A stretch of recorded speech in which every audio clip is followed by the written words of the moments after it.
ما اصاب الانسان، جو کچھ انسان کے اوپر آتا ہے، ما اصاب من مصیبت فی الارض ولا فی انفسکم الا فی کتاب من قبل ان نبرأہ۔ دوسرا پہلو ہے جو انسان کرتا ہے۔ یہ جو انسان کرتا ہے اس میں وہ کتنا قادر ہے اور کتنا مجبور ہے، یہ اصل میں وہ تقدیر کی بحث ہے، جبر و قدر کی، جو ہمارے ہاں بڑی چلی ہے متکلمین کے درمیان، لیکن یہ جو ہے حل نہیں ہو سکا معاملہ۔ ہلکی سی کوشش اس کی میں کر رہا ہوں، وہ یہ ہے، اور آج ہمارے لیے وہ چیزیں سائنس کی کچھ چیزوں کے علم کے اندر آ جانے سے آسان ہو گئی۔ میں نے اقبال کا شعر آپ کو سنایا تھا کہ تقدیر کے پابند جمادات و نباتات، مومن فقط اللہ کے احکام کا پابند۔ ٹھیک ہے، یہ شعر اپنے اصل کے اعتبار سے بندہ مومن کے لیے اصل پابندی اللہ کے احکام ہے، لیکن یہ کہ کوئی اور پابندی نہیں ہے، اس کی نفی صحیح نہیں۔ انسان بہت اعتبارات سے مجبور ہے، اس کا کوئی چوائس نہیں ہے۔ میں اگر ہندوستان میں پیدا ہوا تو میرا چوائس تو نہیں تھا، اللہ مجھے انگلستان میں پیدا کر سکتا تھا۔ مجھے جو شکل و صورت ملی ہے، جو رنگت ملی ہے، اس میں کوئی میرا چوائس تو نہیں تھا، ظاہر بات ہے اللہ تعالیٰ کی طرف سے گیون تھا۔ تو اس معاملے میں جس کو آج جینز کہتے ہیں، جینیٹکس کا علم بہت بہت آگے جا رہا ہے، اور جینیٹک انجینئرنگ جو ہے آپ کو معلوم ہے کہ وہ اپنی انتہاؤں کو چھو رہی ہے۔ تو جو جینز کے اندر ہے، ظاہر بات ہے کہ وہ گیون ہے میرے لیے، میں اس سے باہر تو نہیں نکل سکتا۔ One can not outgrow his skin, جیسے ہم کہتے ہیں کہ آپ اپنی کھلڑی سے باہر تو نہیں آ سکتے۔ فربا ہو جائیں، ہوتے چلے جائیں تو وہ کھال بھی پھیلتی چلی جائے گی، آپ کھال سے باہر تو نہیں نکلیں گے۔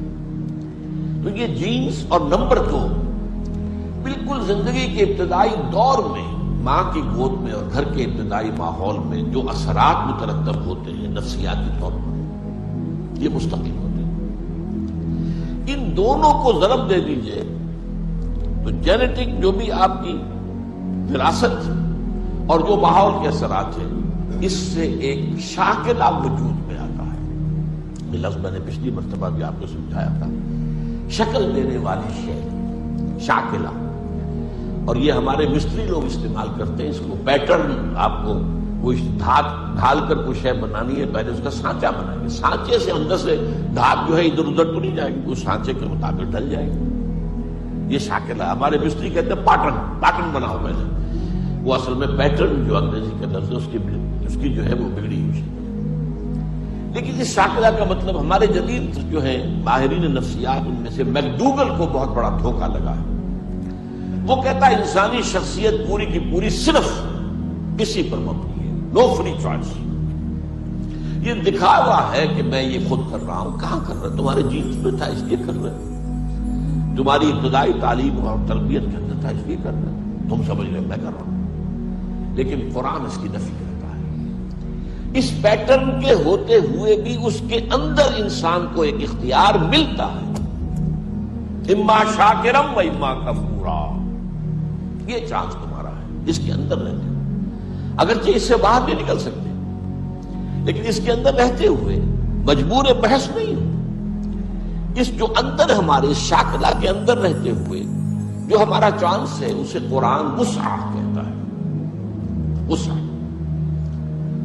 لا یکلف اللہ نفسا الا وسعها، کتنی مرتبہ یہ بات آئی ہے قرآن مجید۔ اب وسع کس کی کتنی ہے، کس کا شاکلہ کیسا ہے، کس کو جینز کیسے ملے تھے، کس کے ماحول جو ہے کچھ کیسا میسر آیا تھا، یہ ساری چیزیں اللہ کے علم میں ہے۔ اس کے حساب سے اللہ تعالیٰ محاسبہ کرے گا۔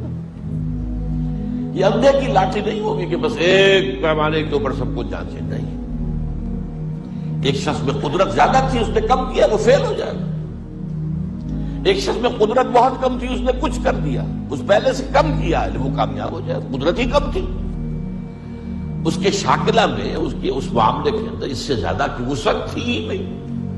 اس وسعت کے اندر جو کچھ اس نے کیا پورا اتر گیا، وہ کامیاب ہو جائے گا۔ لہذا یہ جو قرآن مجید میں میزان عمل کا معاملہ ہے، اس میں آپ نے نوٹ کیا گیا ہو کہ 2 پلڑوں کا ذکر نہیں ہے۔ اما من خفت موازینہ واما من ثقلت موازینہ، 2 الفاظ آتے ہیں۔ یہ ازرق ایک ہی یوں سمجھیے جیسے کہ ایک وہ ہوتی ہے ترازو جو ہے اسپرنگ بیلنس، اس میں دو پلڑے تو نہیں ہوتے، اس میں آپ نے نیچے کو لٹکا دی، معلوم ہوا یہ اتنا وزن ہے، یہ اتنا وزن ہے، یہ اتنا وزن ہے، تو وہاں کیا ہوگا؟ اس کے شاکدہ کے اعتبار سے اس کا عمل کم رہ گیا، اما خفت موازینہ، اور اس کے شاکدہ کے اعتبار سے اس نے تقاضا پورا کر دیا تو اما من ثقلت موازینہ۔ اس کے حوالے سے اللہ تعالیٰ کے ہاں لا یکلف اللہ نفسا الا وسعها، اللہ تعالیٰ کسی بھی ذی نفس کو جو اس کا جو محاسبہ کرے گا مکلف نہیں ٹھہرائے گا مگر اس کی وسع کے مطابق۔ اللہ کسی متنفس پر اس کی مقدرت سے بڑھ کر ذمہ داری کا بوجھ نہیں ڈالتا۔ ہر شخص نے جو نیکی کمائی ہے اس کا پھل اسی کے لیے ہے، اور جو بدی سمیٹی ہے اس کا وبال اسی پر ہے۔ ایمان لانے والوں، تم یوں دعا کیا کرو، اے ہمارے رب، ہم سے بھول چوک میں جو قصور ہو جائیں ان پر گرفت نہ کر۔ مالک، ہم پر وہ بوجھ نہ ڈال جو تو نے ہم سے پہلے لوگوں پر ڈالے تھے۔ پروردگار، جس بار کو اٹھانے کی طاقت ہم میں نہیں ہے وہ ہم پر نہ رکھ، ہمارے ساتھ نرمی کر، ہم سے درگزر فرما، ہم پر رحم کر، تو ہمارا مولا ہے، کافروں کے مقابلے میں ہماری مدد کر۔ اللہ کسی متنفس پر اس کی مقدرت سے بڑھ کر ذمہ داری کا بوجھ نہیں ڈالتا۔ یعنی اللہ کے یہاں انسان کی ذمہ داری اس کی مقدرت کے لحاظ سے ہے۔ ایسا ہرگز نہ ہوگا کہ بندہ ایک کام کرنے کی قدرت نہ رکھتا ہو اور اللہ اس سے باز پرس کرے کہ تو نے فلاں کام کیوں نہ کیا، یا ایک چیز سے بچنا فی الحقیقت اس کی مقدرت سے باہر ہو اور اللہ اس پر مواخذہ کرے کہ تو نے اس سے پرہیز کیوں نہ کیا۔ لیکن یہ یاد رہے کہ اپنی مقدرت کا فیصلہ کرنے والا انسان خود نہیں ہے، اس کا فیصلہ اللہ ہی کر سکتا ہے کہ ایک شخص فی الحقیقت کس چیز کی قدرت رکھتا تھا اور کس چیز کی نہ رکھتا تھا۔ اور جو بدی سمیٹی ہے اس کا وبال اسی پر ہے۔ یہ اللہ کے قانون مجازات کا دوسرا قاعدہ کلیہ ہے۔ ہر آدمی انعام اسی خدمت پر پائے گا جو اس نے خود انجام دی ہو۔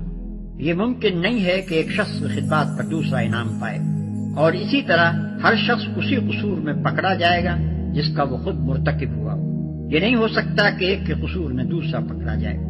ہاں، یہ ضرور ممکن ہے کہ ایک آدمی نے کسی نیک کام کی بنا رکھی ہو اور دنیا میں ہزاروں سال تک اس کام کے اثرات چلتے رہیں اور یہ سب اس کے کارنامے میں لکھے جائیں، اور ایک دوسرے شخص نے کسی برائی کی بنا رکھی ہو اور صدیوں تک دنیا میں اس کا اثر جاری رہے اور وہ اس ظالم اول کے حساب میں درج ہوتا رہے، لیکن یہ اچھا یا برا جو کچھ بھی پھل ہوگا اسی کی صحیح اور اسی کے کسب کا نتیجہ ہوگا۔ بہرحال یہ ممکن نہیں ہے کہ جس بھلائی یا جس برائی میں آدمی کی نیت اور صحیح و عمل کا کوئی حصہ نہ ہو اس کی جزا یا سزا اسے مل جائے۔ مکافات عمل کوئی قابل انتقال چیز نہیں ہے۔ ہم پر وہ بوجھ نہ ڈال جو تو نے ہم سے پہلے لوگوں پر ڈالے تھے۔ یعنی ہمارے پیش رووں کو تیری راہ میں جو آزمائشیں پیش آئیں، جن زبردست ابتلاؤں سے وہ گزرے، جن مشکلات سے انہیں سابقہ پڑا، ان سے ہمیں بچا۔ اگرچہ اللہ کی سنت یہی رہی ہے کہ جس نے بھی حق و صداقت کی پیروی کا عزم کیا ہے اسے سخت آزمائشوں اور فتنوں سے دوچار ہونا پڑا ہے، اور جب آزمائشیں پیش آئیں تو مومن کا کام یہی ہے کہ پورے استقلال سے ان کا مقابلہ کرے۔ لیکن بہرحال مومن کو اللہ سے دعا یہی کرنی چاہیے کہ وہ اس کے لیے حق پرستی کی راہ کو آسان کر دے۔ جس بار کو اٹھانے کی طاقت ہم میں نہیں ہے وہ ہم پر نہ رکھ، یعنی مشکلات کا اتنا ہی بار ہم پر ڈال جسے ہم سہار لے جائیں، آزمائشیں بس اتنی ہی بھیج کہ ان میں ہم پورے اتر جائیں۔ ایسا نہ ہو کہ ہماری قوت برداشت سے بڑھ کر سختیاں ہم پر نازل ہوں اور ہمارے قدم راہ حق سے ڈگمگا جائیں۔ کافروں کے مقابلے میں ہماری مدد کر۔ اس دعا کی پوری روح کو سمجھنے کے لیے یہ بات پیش نظر رہنی چاہیے کہ یہ آیات ہجرت سے تقریباً 1 سال پہلے معراج کے موقع پر نازل ہوئی تھی، جبکہ مکے میں کفر و اسلام کی کشمکش اپنی انتہا کو پہنچ چکی تھی۔ مسلمانوں پر مسائب و مشکلات کے پہاڑ ٹوٹ رہے تھے، اور صرف مکہ ہی نہیں بلکہ سرزمین عرب پر کوئی جگہ ایسی نہ تھی جہاں کسی بندے خدا نے دین حق کی پیروی اختیار کی ہو اور اس کے لیے خدا کی سرزمین پر سانس لینا دشوار نہ کر دیا گیا ہو۔ ان حالات میں مسلمانوں کو تلقین کی گئی کہ اپنے مالک سے اس طرح دعا مانگا کرو۔ ظاہر ہے کہ دینے والا خود ہی جب مانگنے کا ڈھنگ بتائے تو ملنے کا یقین آپ سے آپ پیدا ہوتا ہے۔ اس لیے یہ دعا اس وقت مسلمانوں کے لیے غیر معمولی تسکین قلب کی موجب ہوئی۔ علاوہ بری اس دعا میں ضمناً مسلمانوں کو یہ بھی تلقین کر دی گئی کہ وہ اپنے جذبات کو کسی نامناسب رخ پر نہ بہنے دیں، بلکہ انہیں اس دعا کے سانچے میں ڈھال لیں۔ ایک طرف ان روح فرسا مظالم کو دیکھیے جو محض حق پرستی کے جرم میں ان لوگوں پر توڑے جا رہے تھے، اور دوسری طرف اس دعا کو دیکھیے جس میں دشمنوں کے خلاف کسی تلخی کا شائبہ تک نہیں۔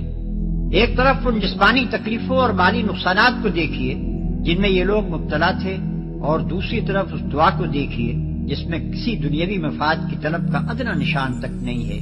ایک طرف ان حق پرستوں کی انتہائی خستہ حالی کو دیکھیے، اور دوسری طرف ان بلند اور پاکیزہ جذبات کو دیکھیے جن سے یہ دعا لبریز ہے۔ اس تقابل ہی سے صحیح اندازہ ہو سکتا ہے کہ اس وقت اہل ایمان کو کس طرز کی اخلاقی اور روحانی تربیت دی جا رہی تھی۔